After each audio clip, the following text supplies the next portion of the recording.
అందరికీ నమస్కారం. ఈ యూట్యూబ్ ఛానల్ పేరు ధ్యానం శరణం గచ్చామి. ఈ ఛానల్ని లైక్ చేయండి, సబ్స్క్రైబ్ చేయండి, షేర్ చేయండి, కామెంట్ చేయండి. Thank you masters. కావచ్చు తాగలేమచ్చు, కానీ కనిపించడానికి ఎలా ఉన్నాయి? స్వచ్ఛంగా ఉన్నాయి, మురికిగా లేవు. ఇది మనం పుట్టినప్పుడు ఇలా ఉంటామండి. మన మనసు, మనకి ఇంకా మనసు అంటే మైల కాదండి, అంటే మాయ. ఈ మాయాలోకం అంటుకోదు. చూడండి, ఎప్పుడైతే పసిపిల్లలు దేవుళ్ళతో సమానం అని చెప్తాము, ఎందుకు చెప్తామంటే వారికి బ్రహ్మరంధ్రం ఓపెన్ ఉంటుంది.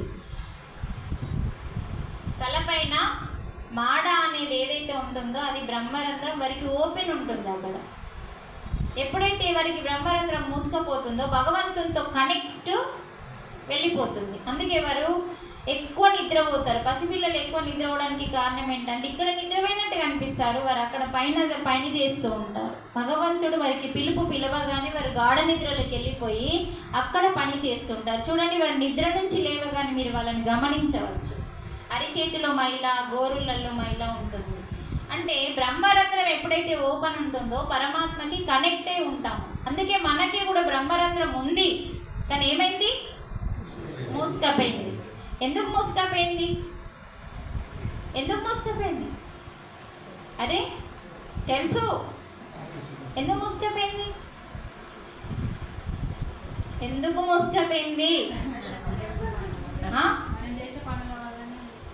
మనతో మనం లేం కాబట్టి. మనతో మనం ఉండడం అంటే మన ఆత్మతో ఉండడం. పిల్లలు వాళ్ళతో వాళ్ళే ఉంటారండి. వాళ్ళతో వాళ్ళు ఉండడం అంటే భగవంతునితో ఉండడం.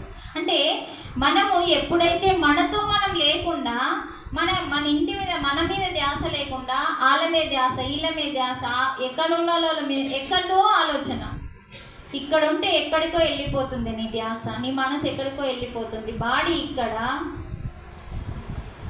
అర్థమైంది ఇంకా? అలా ఏమవుతుందంటే మనం బ్రహ్మరంధ్రము మూసుకపోతుంది.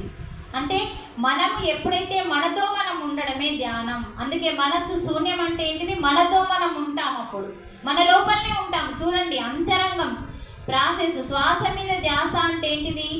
అంతరంగము. అంతరంగంతో మనం కనెక్ట్ అవుతున్నాం. మరి అంతరంగంలో ఏముంది? మనస్సు ఉంది. ఆ మనసుని ఎప్పుడైతే శూన్యం చేస్తామో ఆ మనస్సే ఆత్మ. చూడండి, ఆ మనసు ఎప్పుడైతే శూన్యమవుతుందో అక్కడ ఆత్మ అనేది వికసిస్తుంది. మనతో మనం ఉండడమే ధ్యానము. అక్కడ ఏ ఆలోచన రాదు. అందుకనే మనతో మనం ఎప్పుడు ఉంటామో అప్పుడు బ్రహ్మరంధ్రం ఓపెన్ అవుతుంది. మీకు ఈజీగా అర్థమైందా లేదా? చిన్న పిల్లలు ఎలా వాళ్ళతో వాళ్ళే ఉంటారో అప్పుడు బ్రహ్మరంధ్రం వాళ్ళకు ఓపెన్ ఉంటుంది. మనం మూసుకపోయిన బ్రహ్మరంధ్రాన్ని భగవంతుడు ఏం చెప్తున్నట్టే మన లోపల 9 నవగ్రహాలని ధ్యానంలో మూసేస్తున్నాం.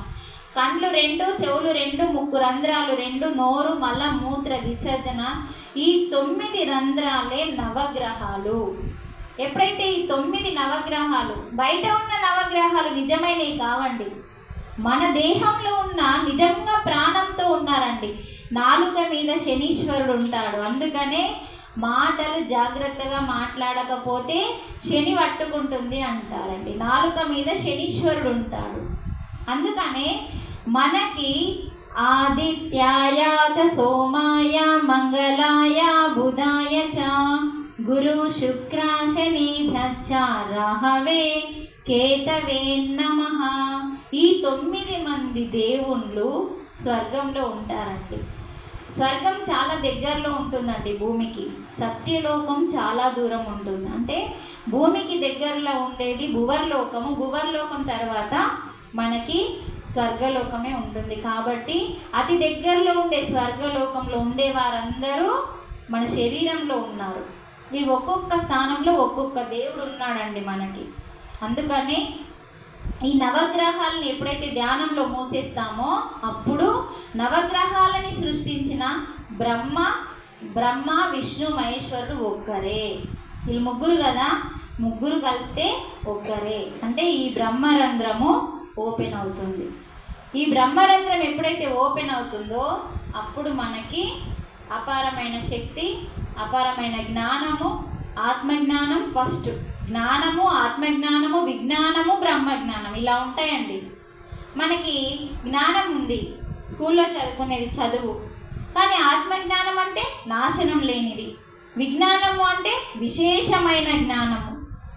బ్రహ్మజ్ఞానము అంటే జీవుడు దేవుడు ఒక్కటే, అంతటా ఉంది బ్రహ్మమే, ఉన్నదంతా ఒక్కటే అని అప్పుడు తెలుసుకునేదే బ్రహ్మజ్ఞానం.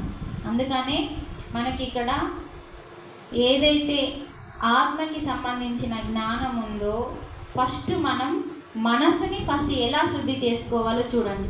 ఇప్పుడు స్వచ్ఛమైన నీరు గురించి వెళ్ళి ఎక్కడికో వెళ్ళినాం. పసిపిల్లల మనసు ఇలా ఉంటుందండి, వాళ్ళు స్వచ్ఛంగా ఉంటారు. ఎప్పుడైతే వాళ్ళకి బ్రహ్మరంధ్రం మూసుకపోతుందో చూడండి, ఈ వాటర్ని మనం తాగగలుగుతాం. అంటే ఈ వాటర్ నీట్గా కనిపిస్తున్నాయి అంటే మన మనసు ఇలా ఉంటుంది పసిపిల్లలుగా ఉన్నప్పుడు. ఎప్పుడైతే బ్రహ్మరంధ్రం మూసుకపోతుందో ఈ మాయా అనే లోకంలో, కొంచెం పెన్ను అట్లా ఇవ్వండి, మన అవసరం లేకపోతే ఉన్నదా.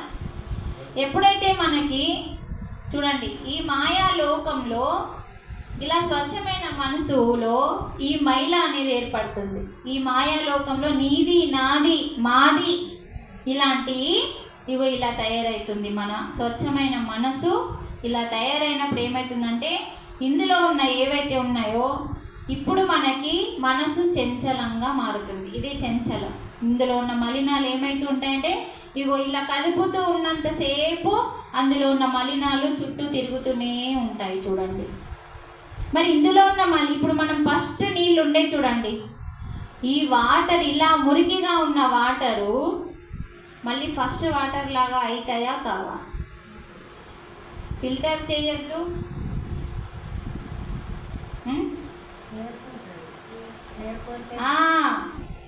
ఏం చేస్తే వేరుకుంటాయి? ఎట్లుంచితే ఇదంతా మనకు తెలుసు చూడండి. తెలంగాణలో ఎవరైనా ఉన్నారా? సింపుల్గా గుర్తు చేయడానికి మేము వస్తాము. చూడండి, ఇది ఎప్పుడైతే మనము కలుపుతూ ఉన్నా, నేను కలుపుతూ ఉన్నా, అంటే కదిలిస్తున్నా మీ మనసులాగా. ఇప్పుడు మన మనసు ఎప్పుడు కదులుతూ ఉంటుంది, పరిగెత్తుతూ ఉంటుంది. అది ఆపేయడమే. ఇప్పుడు నేను ఇక్కడ కలపడం ఆపేస్తే ఏమవుతుంది, అందులో ఉన్న బ్యాక్టీరియా మలినాలన్నీ కిందికి వెళ్ళిపోయి ఒక నెల రోజుల లోపల, 2 నెలల లోపల, 3 నెలల లోపల ఫస్ట్ వాటర్ ఎలా ఉండేనో అలా అవుతాయా కావా? ఫిల్టర్ చేసినామా? ఏమీ చేయలే. ఏం చేసినాం? కదలకుండా ఈ బాటిల్ని ఒకే స్థలంలో కూర్చోబెట్టాం. ఇక్కడ పెట్టి మళ్ళీ తీసి అక్కడ పెడితే అయితేయా? కావు. అందుకనే మనం కూడా కదలకుండా ఒకే స్థలంలో రోజు ధ్యానం చేస్తే ఫస్ట్ ఎలా ఉన్నామో, పుట్టుకతో ఎలా ఉన్నామో, తర్వాత మళ్ళీ మనం అలా స్వచ్ఛంగా మారడానికే ఈ ధ్యానం. అంటే చూడండి, ఇక్కడ ఈ వాటర్ని మనం చూడండి, ఇంత మలినంగా ఉన్న వాటర్ని ఏ ఫిల్టర్ లేకుండా మనం ఇలా ఒకే ప్లేస్లో కదపకుండా, దాన్ని ఏమి కదిలించకుండా అలా కొన్ని రోజులు ఉంచితే ఫస్ట్ వాటర్ ఎలా ఉండేనో అలా తయారు కావడానికి కారణం ఏంటి? కదపకుండా ఒక జాగలా అలా పెట్టి ఉంచాం. అలాగే మనం ధ్యానం చేస్తే మనలో ఉన్న మలినాలన్నీ వెళ్ళిపోయి స్వచ్ఛమైన పసిపిల్లల మనసులాగా మనం మారుతామని భగవంతుడు చంచలమైన మనసు ధ్యానం ద్వారా నిశ్చలమైతుంది. అంటే చంచలంగా పరిగెత్తుతున్న మలినాలన్నీ ఏమవుతున్నాయి? ఒక జాగలో కిందికి వెళ్ళిపోతున్నాయి. దాని పేరే నిశ్చలం. కదపకుండా ఉంచినాం, నిశ్చలమైతుంది. నిశ్చలమైన మలినాలు మనసు ఎప్పుడైతే నిశ్చలమవుతుందో నిర్మలమవుతుంది. ఇది వాటర్ అన్నీ ఏమవుతున్నాయి? శుద్ధి కాబడుతున్నాయి. అంటే మనసు నిర్మలమవుతుంది. చంచలం, నిశ్చలం, నిర్మలం, శుద్ధి. అంటే శూన్యము. 4వది శూన్యము. చూడండి మనసులో ఎన్ని రకాలు ఉన్నాయో. చంచలమైన మనసుని శ్వాసతో కొడితే నిశ్చలమవుతుంది. శ్వాస మీద ధ్యాస పెట్టి ధ్యానం చేస్తే నిశ్చల స్థితికి వస్తుంది. చేయగా చేయగా చేయగా ఒక స్థితికి వస్తుంది శ్వాస. తర్వాత ఏమవుతుంది? మెల్లిమెల్లిగా ధ్యానం 41 డేస్, నెల, 2 నెలలు, 3 నెలలు, సంవత్సరం అయింది. అప్పుడు మన యొక్క మనసు శుద్ధి చేయబడుతుంది. శుద్ధి చేయడం అంటే ఏంది? మన లోపల నుంచి కొంచెం కోపం తగ్గుతుంది. మొత్తం కాదు, కొంచెం కొంచెం కోపం తగ్గుతుంది, అసూయలు తగ్గుతాయి.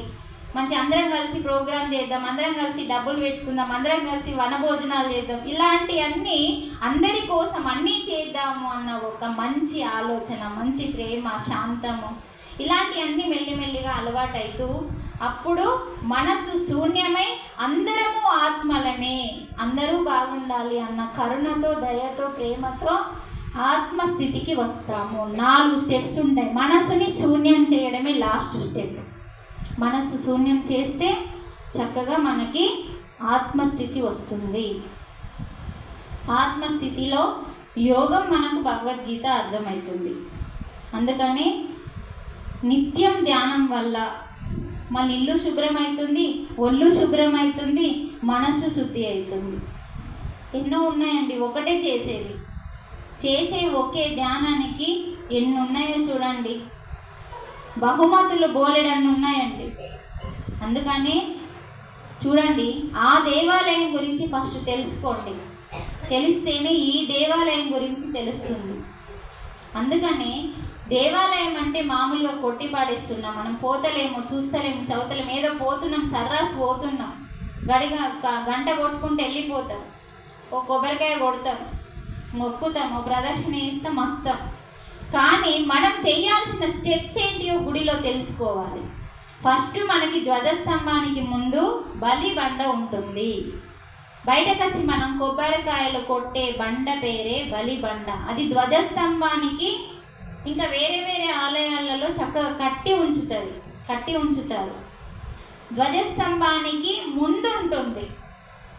ఆ యోగులు ఎందుకు ఆ బండను పెట్టిందంటే, నువ్వు గుడిని ఎంత పవిత్రంగా భావించాలి. ఎందుకు పవిత్రంగా భావించాలి అంటే, గుడిలో భగవంతుని ప్రతిరూపం ఉంది. ఆయన నిజంగా రూపం అంటే ప్రతిరూపమే. అద్దంలో మన రూపం కనిపిస్తే అది ప్రతిరూపం, ఇది ఒరిజినల్ రూపం. ఒరిజినల్ నీ గుండెల్లో ఉన్నాడు, ప్రతిరూపం గుడిలో ఉంది. ఆ ప్రతిరూపం ఉన్నాడు, అందుకే అంత విలువ ఇయ్యాలని చెప్పి మనం ధ్వజస్తంభం కంటే ముందున్న బలిబండ మీద మనలోని గుణాలని బలిచ్చి అన్నాడు. ఏం గుణాలు ఉన్నాయి మన లోపల? కామ, క్రోధ, లోభ, మోహ అనే అరిషడ్ వర్గాలని ఆ యొక్క బండ పైన ఇవన్నీ నా లోపల తొలగిపోవాలని అక్కడ బలిచ్చి, ధ్వజస్తంభం అనే శక్తి క్షేత్రాన్ని తాకి ఆ శక్తిని తీసుకొని ముందుకెళ్ళి గంట కొట్టాలి. గంట పంచలోహాలతో తయారు చేయబడుతుంది, 5 లోహాలతో. ఎప్పుడైతే 5 లోహాలతో తయారు చేయబడుతుందో గంటని గట్టిగా కొట్టి అక్కడే నిలబడాలి. గంట కింద మన సహస్రారం ఉండాలి. అంటే మన బ్రహ్మరంధ్రం ఎక్కడుందో అది మన గంట కింద ఉండి అక్కడ మనం ఆగాలి. ఆ గంటని మనం కొట్టినప్పుడు ఓం అనే శబ్దం వస్తుంది. ఆ శబ్దం అక్కడ మనకి ఏమవుతుందంటే మొత్తం ఎనర్జీని స్ప్రెడ్ చేస్తుంది. పాజిటివ్ ఎనర్జీని స్ప్రెడ్ చేస్తే నీ నెత్తిపైన ఏమైనా నెగిటివ్ ఉంటే ఆ గంట కొట్టినప్పుడు వచ్చిన శబ్దం నుంచి నీ తలపైన ఉన్న నెగిటివ్ని తొలగించడానికే ఋషులు అక్కడ గంటని పెట్టిండు. ఆ గంటని కొట్టుకుంటూ వెళ్ళిపోవడం కాకుండా గంటని కొట్టి కాసేపు అక్కడ ఆగి ఆ వైబ్రేషన్ ఆగిపోయినాక వినాలి. కళ్ళు మూసుకొని ఆ వైబ్రేషన్ విని అది ఆగిపోయిన తర్వాత అప్పుడు మనం ఒకటే ప్రదక్షిణ అండి చేసేది. అంటే నాకు ఇంకా నిర్గుణ స్థితి, అంటే గుణము లేని స్థితి, నిర్గుణ స్థితికి నేను రావాలి అని ఒక ప్రదక్షిణ చేసి మనం ఆ గుడిలో ఉన్న గర్భగుడిలో ఉన్న శక్తిని చూడండి. మీరు గర్భగుడిలో ఏ గర్భగుడిలోనైనా కిటికీలు ఉండవండి. ఇప్పుడు మనకు హాల్లో కిటికీస్ ఉన్నాయి కదా, వెంటిలేటర్స్, కిటికీలు ఉంటాయి. గర్భగుడిలలో కిటికీలు, వెంటిలేటర్స్ పెట్టారు. అసలు విద్యుత్ కూడా పెట్టకూడదు. మనకు పూర్వం దేవాలయాలు అనే బుక్ ఉంటుంది. ఆ దేవాలయాలు అనే బుక్ని మనం చదివితే, ఎందుకంటే దేవాలయంలో ఎందుకు ఇవన్నీ పెట్టారంటే దాంట్లో ఒక శక్తిపాతం ఉంటుంది గర్భగుడిలో. అందులో ఉన్న శక్తిపాతము రాత్రి పూట మన గ్రామాన్ని రక్షించడానికి మాత్రమే ఉపయోగించాలని అందులో విద్యుత్ లైట్లు పెట్టకపోతుండే, అఖండ జ్యోతి పెట్టేవారు. ఎప్పుడైతే మనం అఖండ జ్యోతిని పెడుతూ ఉంటామో ఆలయాలల్లో, ఆ జ్యోతి ఒక శక్తిని గుంజుకుంటుంది, ఆకర్షించే శక్తి దానికి ఉంటుంది. కాబట్టి అఖండ జ్యోతిని పెట్టి ఆరిపోకుండా, కొండెక్కకుండా జ్యోతిని కాపాడుతూ ఆ చీకట్లో ఉన్న ప్రతిరూపాన్ని ఈ వెలుగులో చూడాలి. అంటే ఆత్మజ్యోతిని, నీ లోపల కూడా ఆత్మజ్యోతి జ్ఞాన జ్యోతిని వెలిగిస్తే అలా భగవంతుడు, నీలో ఉన్న భగవంతుడు కూడా కనిపిస్తాడు అని చెప్పడానికే గర్భగుడిలో విద్యుత్ లైట్స్ పెట్టలేదండి ఫస్ట్ నుంచి. ఇప్పుడు కొత్తగా అన్ని విద్యుత్ లైట్లు, ఇప్పుడు భక్తి కూడా ఎంతో బిజినెస్ అయిపోయింది. అందుకని చాలా గొప్ప గొప్ప అర్థాలు ఉంటాయండి. విద్యుత్ లైట్ లేని దేవాలయాలు గుట్టల పైన ఉండేవండి. నేలల పైన కట్టడం వేరు. ఇప్పుడు మీ దగ్గర కూడా ఒక చిన్న గుట్ట, చుట్టుపక్కల ఉన్నాయి కదా లింబాద్రి గుట్ట. ఇవి ఎందుకండి పైన ఎందుకు పెట్టిందంటే, పైనకి ఎక్కుతున్నప్పుడు మనకు శ్వాస మీద ధ్యాస వస్తుంది. చూడండి, దమ్మొస్తుంది. మెట్లెక్కుతుంటే ఏమొస్తుంది? ఆ దమ్మొచ్చినప్పుడు ఆ శ్వాస మనకి వినిపిస్తుంది. చూడండి, ఆ శ్వాస మీద మన ధ్యాస ఉన్నప్పుడు ఒక్క ఆలోచన రాదండి మనకి, వేస్ట్ ఆలోచనలు రావు. గుడిమెట్లు ఎక్కి చూడండి. అందుకనే గుడిమెట్లు పెట్టినప్పుడు మనం ఎక్కుతున్నప్పుడు ఒక ఆలోచన లేకుండా, అంటే ఆలోచించడానికి అక్కడ సమయం లేదు, ఇక్కడ దమ్మొస్తుంది కాబట్టి. అంత చక్కటి గొప్ప నాలెడ్జ్తోని దేవాలయాలన్నీ గుట్టల పైన ఎందుకు పెట్టిందంటే, ఇక్కడ మెట్టు మెట్టు మెట్టు మెట్టు నువ్వు ఎక్కితే ఆ చివరి వరకు పూర్తిగా ఎక్కే లోపల ఒక ఆలోచన లేకుండా శ్వాస మీద ధ్యాసతో ఆ గుడి మెట్లు ఎక్కి అందులో ఉన్న ప్రతి రూపాన్ని దర్శిస్తామని అంత చక్కగా పెట్టారండి. అందుకని మనకు అది అర్థం చేసుకోవాలి. దేవాలయంలో అపార శక్తి ఉంటుంది, దాన్ని పొందడానికి ధ్యానం చేయాలి అక్కడికి వెళ్ళి.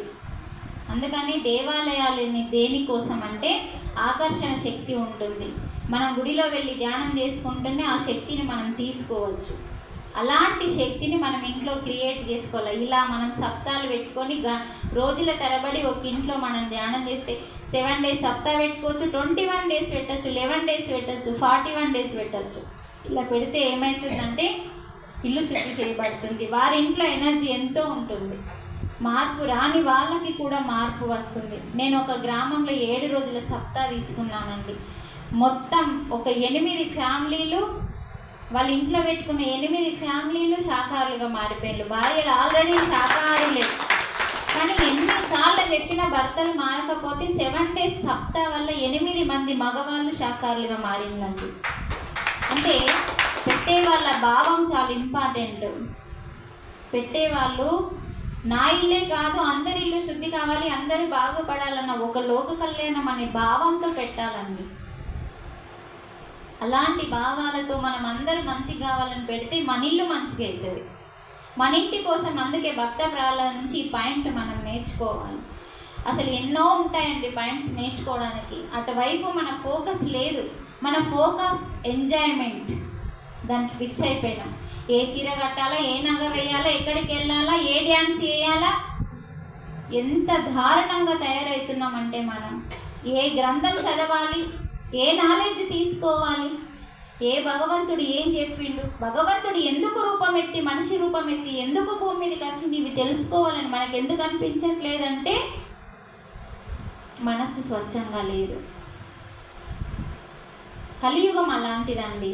కలియుగం ఏంటంటే రాక్షసుడు పరిపాలిస్తున్నాడు కాబట్టి మన లోపల కూడా అవే గుణాలు ఉంటాయి. కాబట్టి ఇలాంటి గురువులు వచ్చినప్పుడు డైవర్ట్ చేసేస్తాయి అవి. అందుకని కొంచెమైనా ఇప్పటికన్నా మనకి 4 గ్రంథాలలో ఉన్న జ్ఞానాన్నంతా, పురాణాలు 18 పురాణాలు, వేదాలు 4 ఉపనిషత్తులు 108, అలాగే భాగవతం, మహాభారతం అన్నీ కలిపి ఇచ్చిన జ్ఞానమే భగవద్గీత. అన్నింటినీ రంగరించి ఇచ్చిందండి. వినాయకుడి యొక్క నాలెడ్జ్ అమోఘం. అందుకనే విఘ్నేశ్వరునికి ఎంతో నాలెడ్జ్ రావాలని పిల్లలకి పుస్తకాలు ఎందుకు పెడుతున్నామంటే, ఆయన అమోఘమైన జ్ఞానాన్ని సంపాదించాడు. విశేషమైన జ్ఞానం ఉంటుంది తన దగ్గర.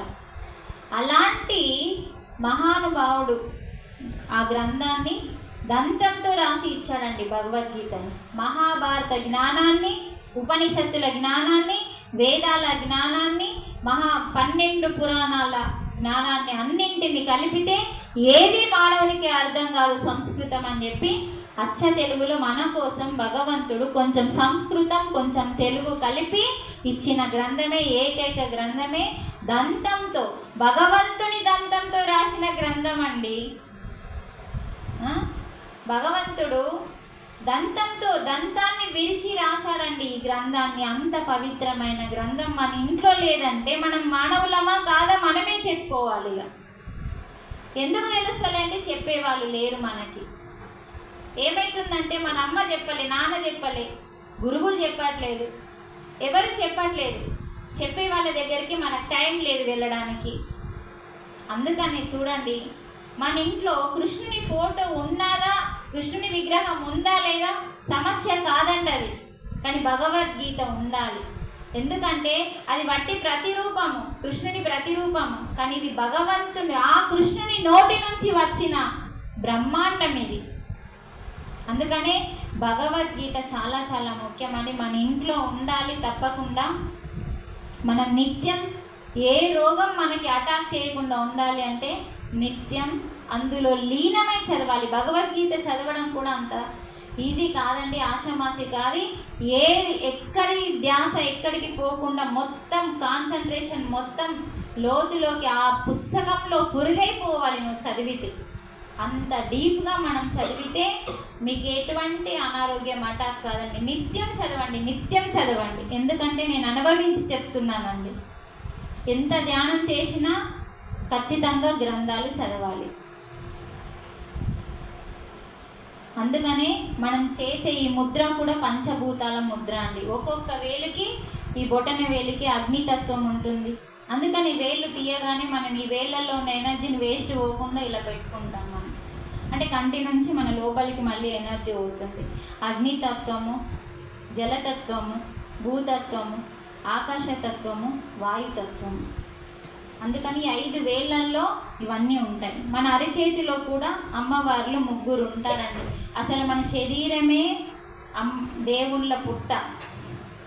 అందుకని మూలాధారంలో వినాయకుడు ఉన్నాడు, శక్తి ఉంది. వాటిని మేల్కొల్పడమే కుండలిని శక్తి అంటే.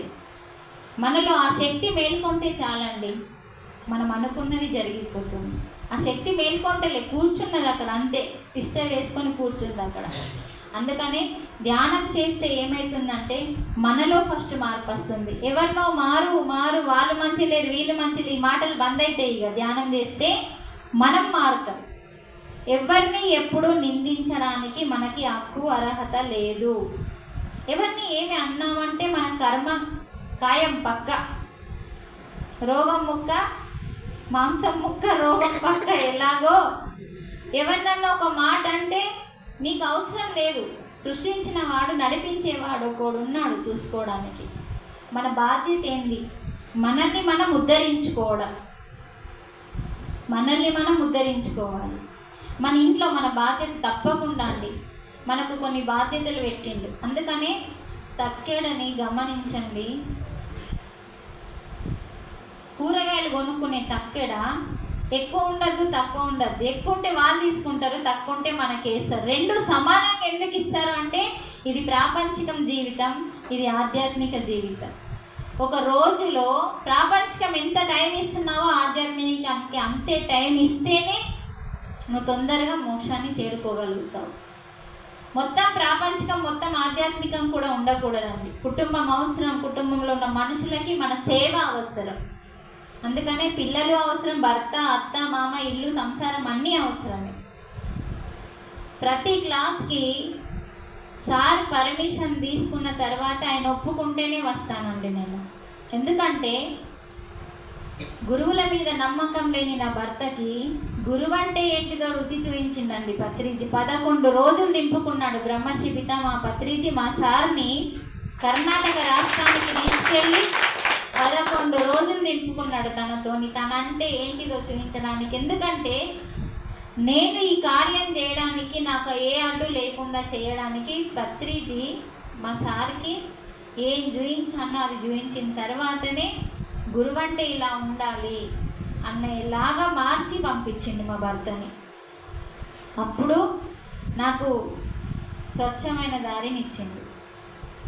అంటే చూడండి నేను ఎంత అనుభవించినో నరకాన్ని అనారోగ్యాల ద్వారా. మరి ఈరోజు ఎంత మాట్లాడినా, ఎంత నిలబడి మాట్లాడినా, ఎన్ని క్లాసులన్నా తీసుకో, అసలు నా ఫేస్లో గ్లో పోదండి. ఇంకా చెప్పాలి, ఇంకా అసలు వస్తూనే ఉంటుంది ధారాళంగా. కారణం భగవంతుడిచ్చిన ఆశీర్వాదం, మనం తెచ్చుకున్న జన్మ. అందుకనే లోక కళ్యాణం కోసం జన్మ తీసుకున్న నువ్వు ముందుకెళ్ళాలంటే నీకు ఇంట్లో తోవ క్లియర్ చేయాలని చెప్పి నా భర్తని మా అత్తని ఇద్దరిని 11 రోజులు నింపుకున్నాడు సార్. ఇంట్లో అత్త ఆర్డర్ వేసినా మనం ఆగాలి. అత్తమ్మ కూడా ఇప్పటివరకు నేను చెప్తున్నాను, తన సాటుకే ఉంది కానీ ఏ రోజు ఇక్కడికి వెళ్ళకు అక్కడికి వెళ్ళకు ఇలా గీతలు గీయలేదన్నాను. ఎందుకంటే నేను ఎన్ని రోగాలు పడ్డానో నా ధ్యానము నన్ను కాపాడింది. మేమెవరం కాపాలి, మా దగ్గర ఉన్న డబ్బు కాపాలి, ధ్యానమే దాన్ని కాపాడింది. ఎందుకంటే నాకు గ్యారంటీ ఇవ్వలేరండి, నేను చనిపోతా అని చెప్పింది. అలాంటి నేను ఈరోజు బతికి, ధ్యానం వల్ల బతికి, గురు ద్వారా ఆశీర్వాదం పొంది ఈరోజు ఇంతమంది మారడానికి కారణమవుతున్నానంటే మరి నా పని ఎంత ఉంది? మరి నన్ను ఎక్కడ తీసుకోబోతాడు దేవుడు? మనకి జ్ఞానం కావాలి. ఒక చేతన వస్తుందంటే ఎందుకు వస్తుంది? ఎన్ని హాస్పిటల్ తీసుకపోయినా ఏం జరిగినా తక్కువ కావట్లేదంటే ధ్యానం చేసి అది తగ్గించుకుంటే తప్ప నీకు నాలెడ్జ్ రాదు. అప్పుడు అర్థమవుతుంది.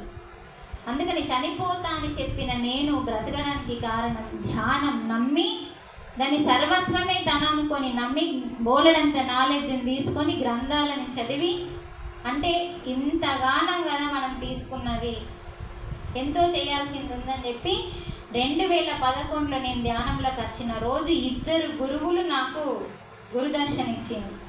అంటే చూడండి, 2 గురువులు నాకు దర్శనం ఇచ్చింది ఆ రోజు. ఒకటి బ్రహ్మర్షి పితామహ పత్రిజీ, రెండో వారు ఫులాజీ బాబా అని ఆదిలాబాద్ డిస్టిక్, మహారాష్ట్ర దగ్గరలో ఉంటారు. ఆదిలాబాద్ డిస్టిక్ కాదు, ఆదిలాబాద్ డిస్టిక్లోనే మహారాష్ట్ర నుంచి వచ్చి అక్కడ ఉంటాడు. 2 గురువులు సేమ్ నాలెడ్జ్ చెప్తారండి. అందుకనే అమ్మ, ఇలాంటి స్థితి, ఎటువంటి స్థితి వచ్చినా మనకి ధ్యానం దొరకడానికి ఇలాంటివి వస్తూ ఉంటాయి. కాబట్టి మీరు అందరూ ధ్యానాన్ని గట్టిగా పట్టుకోండి, ధ్యానం చేయండి, శాకాహారిగా మారి చక్కగా శాకాహారం గురించి మీరు ఏ డౌట్ అన్నా అడగండి, చక్కగా తెలుసుకోవడానికి ప్రయత్నం చేయాలి. కానీ అయ్యో అది అద్దట అని చెప్పి ఇది మానేయడం కాదండి. ఎందుకంటే అది తింటేనే అని కాదండి, అది దాని పాపం అంటుకుంటుంది. సరే మేము ఇలాగే తింటాం, ఇలాగే పాపం అంట పెట్టుకుంటామంటే అది మన ఇష్టం, మీ ఇష్టం. దానికి ఎవరు అబ్జెక్షన్ చెప్పారు. ఎందుకంటే మనము చిన్న ముళ్ళు గుచ్చితేనే తట్టుకోవట్లేదు. అందుకని మనం ఆలోచించుకోవాలి. అది పాపంగా మారుతుంది, ఆ పాపమే రోగంగా మారుతుంది, ఆ రోగమే నరకాన్ని చూపిస్తుంది. కాబట్టి మనం అర్థం చేసుకొని చూసుకోవాలి. అందుకని గరుడ పురాణంలో కూడా ఏ పాపానికి ఏముంది అని, ఏ శిక్ష ఉందో కూడా స్పష్టంగా రాయబడి ఉందండి గరుడ పురాణంలో. అందుకని గరుడ పురాణం కానీ భగవద్గీత కానీ పవిత్రమైన గ్రంథాలు, మనల్ని పవిత్రంగా చేసే గ్రంథాలు. అందుకని ధ్యానం సర్వరోగ నివారిణి, ధ్యానం సకల భోగకారిణి, ధ్యానం సత్య జ్ఞాన ప్రసాదిని. సత్య జ్ఞాన అంటే సత్యం అంటే ఆత్మ, నాశనం కానిది ఆత్మ. ఆత్మ గురించి తెలుసుకుంటే ఆత్మ జ్ఞానం, ఆత్మ జ్ఞానమే సత్య జ్ఞాన ప్రసాదిని, నాశనం కానిది కాబట్టి ఆత్మజ్ఞానం. అందుకని మీరందరూ కూడా చక్కగా ధ్యానం చేయండి, సంపూర్ణ ఆరోగ్యాన్ని పొందండి. అందరికీ జ్ఞానాన్ని, ధ్యానాన్ని, అలాగే చదివి వచ్చిన వాళ్ళు తప్పకుండా భగవద్గీత ఇంట్లో తీసుకొని రెగ్యులర్గా మీరు చదవడం స్టార్ట్ చేయండి. అప్పుడు మీరు ఎలా ఉంటారో మీరు చూసుకోండి. ప్రతి ఒక్కరూ ఎవరికి వారు ఇంట్లో 41 డేస్ స్టార్ట్ చేయండి. ఎవరికి వారు 41 డేస్ చేసి మళ్ళీ నైట్ ఒక దగ్గర అందరూ కలిసి చేయండి. అప్పుడు మీకు తేడా తెలుస్తుంది. ఎందుకంటే పట్టిన దాన్ని ఎప్పుడు వదలదండి. ఏ డౌట్ ఉన్నా అడగచ్చు చక్కగా. ఇంకా ధ్యానం ఎట్లా చేయాలి, ఇంకా మనం ఏది ఆశించకుండా చేస్తే తొందరగా రిజల్ట్ వస్తుందండి. అన్ని సంకల్పాలు పెట్టుకొని చేసిన దానికి ఏది ఆశించకుండా చేస్తే తొందరగా రిజల్ట్ వస్తుంది. చేసుకుంటూ పోవాలి అంతే. అందుకని ధ్యానం చేస్తే చాలు. ఎందుకంటే నాడీ మండల శుద్ధి జరుగుతుంది మన శరీరంలో. నేను చెప్పాను కదా, పోయినసారి క్లాస్లో వీడియో ఉంటుంది. ఆ వీడియోలో మొత్తం స్పష్టంగా మన శరీరంలో ఏమేమి జరుగుతున్నాయో మొత్తం ఒక వీడియోని తయారు చేయించిండు గురువుగారు, అందరికీ అర్థం కావాలని చెప్పి. ఇక్కడ బ్రహ్మరంధ్రం ఎప్పుడైతే ఓపెన్ అవుతుందో శ్వాస మీద ధ్యాస పెట్టినప్పుడు శ్వాస చిన్నదై మనసు శూన్యం చేసినప్పుడు ఆలోచన లేని స్థితికి ఎప్పుడైతే వెళ్తామో అప్పుడే బ్రహ్మరంధ్రం ఓపెన్ అవుతుందండి. అప్పటి వరకు బ్రహ్మరంధ్రం ఓపెన్ కాదు. అంటే మనం చేయాల్సింది ఆలోచనలు తీసేయాలి, శ్వాస మీద ధ్యాస పెట్టాలి. బ్రహ్మరంధ్రం ఓపెన్ కాగానే ప్రాణమయ శరీరం, రెండవ శరీరం లోపలికి శక్తి వెళ్ళి మన నాడీ మండలాన్ని శుద్ధి చేస్తూ ఉంటుంది. దాని ఆధారంగానే ఈ శరీరం బ్రతుకుతుందండి. ఈ శరీరానికి ఏ రోగాలు రాకుండా అన్ని అవయవాలు బాగుండాలి, అన్ని అవయవాలు మనలో ఉండాలి, బాగుండాలి, ఆరోగ్యంగా ఉండాలి అంటే ప్రాణమయ శరీరం లోపలికి మీరు కేవలం శక్తిని పంపించాలంతే. అది ధ్యానం ద్వారా ఎక్కువ శక్తి వెళ్తుంది, నిద్ర ద్వారా తక్కువ శక్తి వెళ్తుంది.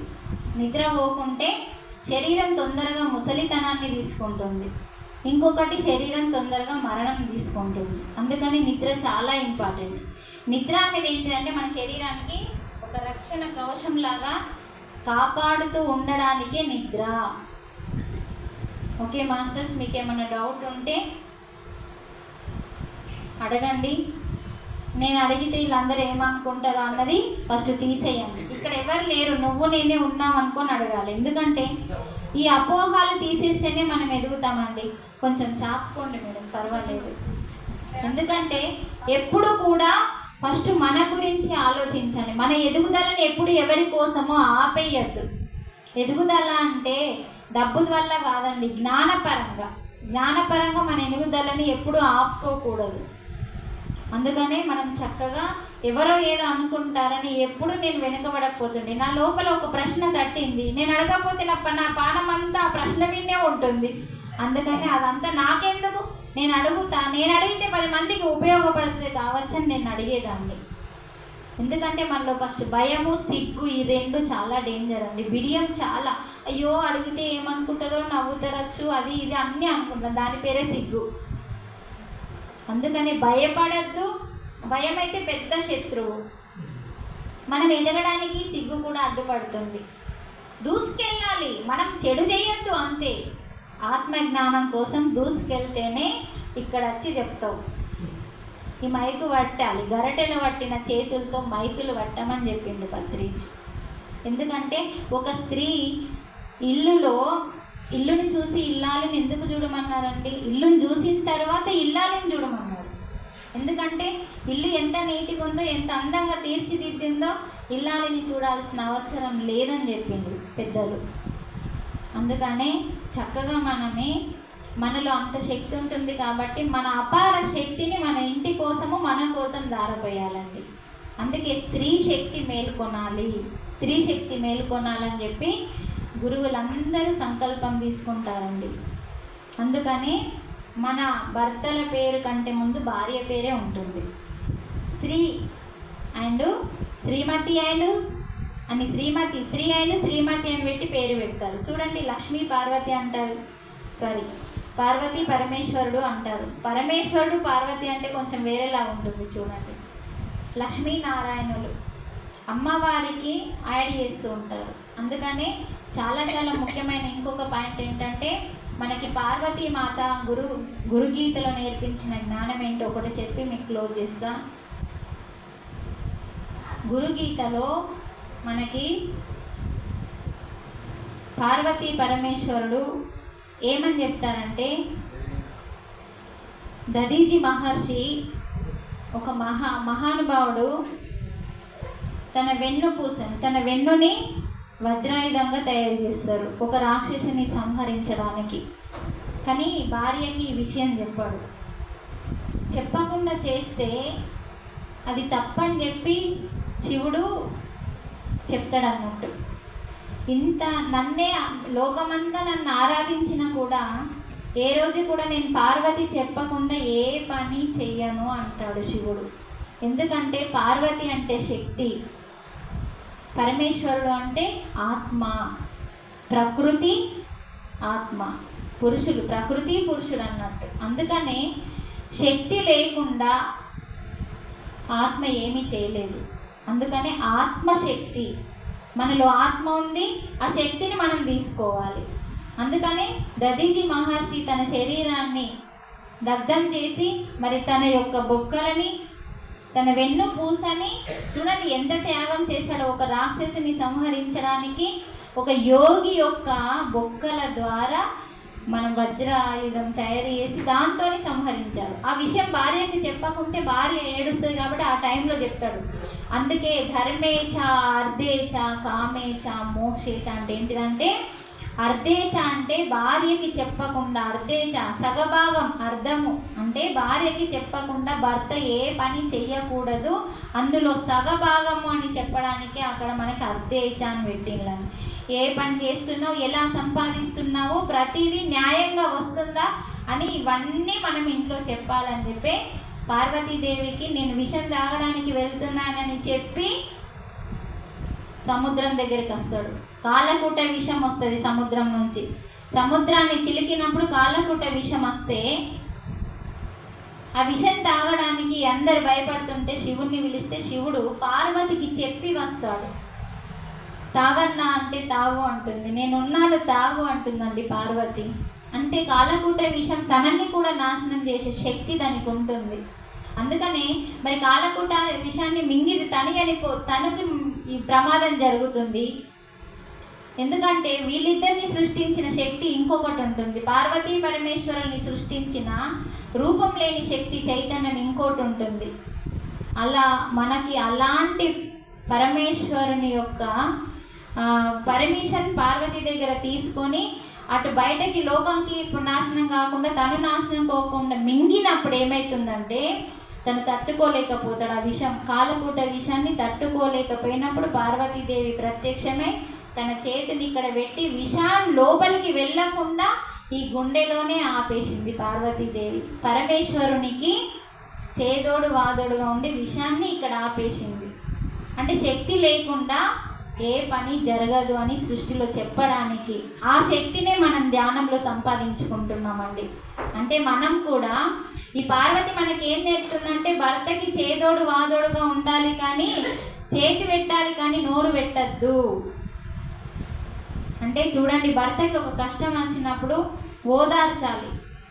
మనం చక్కగా చెప్పి ఓదార్చి ఇలా కాదు ఇలా అని చెప్పాలి, కానీ ఎందుకు చేసినావు ఏం చేసినాం గొడవ పెట్టేసి రాద్ధాంతం చేసి వీధిలకు వడగొట్టకుండా మనం చేదోడు వాదోడుగా భర్తకి ఉన్నప్పుడే అర్థం చేసుకున్నప్పుడే అర్ధనారీశ్వర తత్వము అన్నారండి.